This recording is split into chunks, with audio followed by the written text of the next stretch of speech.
Bismillahirrahmanirrahim. My name is Abiha Akhtar. I am from MBA Finance. This subject is about international financial management and I am going to discuss my assigned topic international payment system. Firstly, what is payment? When some money and information is transferred from one person to another. जब हम एक person से दूसरे person को कोई भी amount transfer करते हैं उसे पेमेंट कहते हैं. Economic and non-economic transactions between two parties. Meaning of international payment. What is domestic payment? When the payment is made within the boundary of a country is called domestic payment. वो payment जो हम अपने मुल्क के अंदर रहते किसी भी जगह या शहर में करते हैं.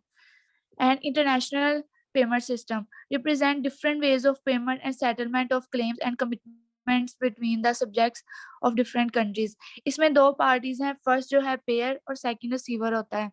ये दोनों पार्टीज जो है वो अनदर कंट्री से बिलोंग करती हैं और आपस में ट्रेड करके पेमेंट गेट करती हैं. Method of international payment. First method is letter of credit. Letter of credit, also called documentary credit, are one of the most pure method and most used instrument for international payment. एक person importer और दूसरा exporter होता है. फिर जो exporter होता है वो इम्पोर्टर को गुड्स देता है. फिर इम्पोर्टर डिमांड करता है कि मुझे यकीन नहीं है तुम पर, मुझे किसी ऐसे बैंक की श्योरिटी दिलवा दो या गारंटी दिलवा दो. इसलिए पाकिस्तान का बैंक एलसी इशू करता है इम्पोर्टर को. फिर इस एलसी को दोबारा दे दिया जाता है बैंक को. फिर ये बैंक आगे अमेरिका के बैंक को देता है और अमेरिका का बैंक आगे ये एलसी इम्पोर्टर को देता है. जो बैंक है वो एक्सपोर्टर के बिहाफ पर काम करता है. फिर पर्सन जो है वो एलसी को देख लेगा. फिर वो एक डॉक्यूमेंट देगा जो दोनों बैंक्स के थ्रू इम्पोर्टर तक पहुंच जाएगा. फिर लास्ट पर पेमेंट होगी वो जो लास्ट पर पेमेंट होगी इस बैंक के थ्रू होगी. Second is SWIFT. SWIFT is Society for the Worldwide International Financial Telecommunication. ये काम होता है जो इंफॉर्मेशन है उसे ट्रांसफर कैसे किया जाता है बिल्कुल सिक्योर वे में. किसी भी फ्रॉड से बचाकर हम अपनी पेमेंट को कैसे भेज सकते हैं. Characteristics of international payment. Transaction between two countries. दो कंट्रीज के दरमियान ट्रांजैक्शन होगी फिर हम इसे ट्रांजैक्शन बिटवीन टू कंट्रीज कहेंगे. एक इंपोर्टर कंट्री होती है और दूसरी एक्सपोर्टर कंट्री होती है. इसमें हमारे पास गवर्नमेंट ऑफ टू कंट्रीज भी आ जाते हैं, ट्रेडर ऑफ टू कंट्रीज भी and banks of two countries. Then two parties. जैसे दो कंट्रीज हैं इसी तरह दो पार्टीज भी होनी चाहिए लाइक इंपोर्ट और एक्सपोर्टर. लेकिन पेमेंट जो है वो एग्रीमेंट के साथ उसी मुल्क की करेंसी में होगी. एक पेयर होगा और दूसरा receiver. Value transfer. Money transfer and value transfer are two different things. Money transfer और वैल्यू ट्रांसफर जो है वो डिफरेंट है एक दूसरे से. मनी में हम अगर रुपये में कोई चीज खरीदते हैं तो रुपये में ही पे करते हैं.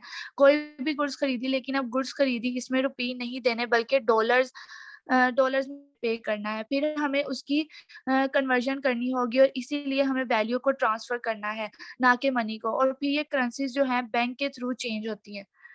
Then process, one is payer and other is receiver. One case of international payment is its difficult work process. It is difficult process in comparison to local business. The reason for this are different currency exchange control, variation exchange rate.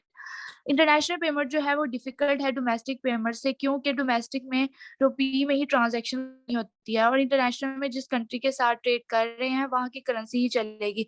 फिर हमें रुपये को convert करना पड़ेगा dollar में या euro में या किसी भी मुल्क की करेंसी में. हमें फॉरेन एक्सचेंज जो चल रहा होगा फॉरेन एक्सचेंज का रेट वो हमें ज़्यादातर नहीं पता होता जिसकी वजह से इसमें ज़्यादा इश्यूज आ जाते हैं. Need of international payment. First one is merchandise transactions.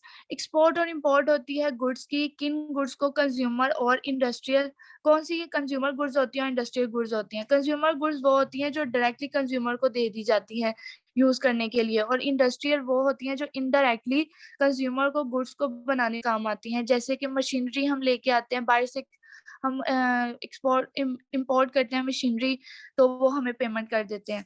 Then service transaction. Service transaction in today era goods पर ही नहीं बल्कि हम सर्विस को भी सेल कर सकते हैं. जैसे हम गुड्स को सेल करते हैं इसी तरह हम सर्विसेज को भी सेल करते हैं. वो सर्विसेज जो हम बाहर लोगों को दे सकते हैं लाइक उसमें हमारे पास आ जाती है information technology, education and medical facilities. Third is interest. Interest जो हमारा लोन, उस जो हमने लोन लिया होता है उस पर जो हमने पेमेंट करनी होती है वो इंटरेस्ट पर करेंगे। Problems in international payment. different country different currencies, the payer wants to pay on its currency while the receiver wants to be paid in its own currency. Her country की अलग अलग currency होती है, फिर हम payment कैसे करेंगे ये प्रॉब्लम मतलब आ जाती है। Like currency, the value of the currency fluctuate, exchange rate, variation exchange rate and fluctuation occur. Rate को डिटरमाइन करना बहुत मुश्किल होता है। लाइक जो हमारा रेट होता है वो चेंज होता रहता है, जिसकी वजह से हमारी पेमेंट भी चेंज हो जाती है। Exchange control, government control the exchange rate which cause problem international payment. These control cause a lot of delay in payment and business suffer losses. जो गवर्नमेंट है उसने कंट्रोल किया हुआ एक्सचेंज रेट को, जिसकी वजह से पेमेंट करने में काफ़ी इश्यूज आते हैं। लाइक हम लोगों के पास डिले इन पेमेंट हो जाता है और फिर ज़्यादातर बिजनेसमैन को इसमें लॉस होना शुरू हो जाता है। Then risk, there is always a chance of the payment reaching the wrong hands or two companies may have similar names. Risk में ये होता है कि इंटरनेशनल ट्रेड जो होती है वो रिस्की होती है। जो पैसे एडवांस में पे कर दिए हैं लेकिन गुड्स नहीं पहुंची, फिर ज़्यादातर स्कैम हो जाता है। जो एक्सपोर्टर है वो अपनी पेमेंट को जल्दी चाहता है और इम्पोर्टर तब तक पेमेंट नहीं करता जब तक उसको गुड्स ना मिल जाए। Thank you.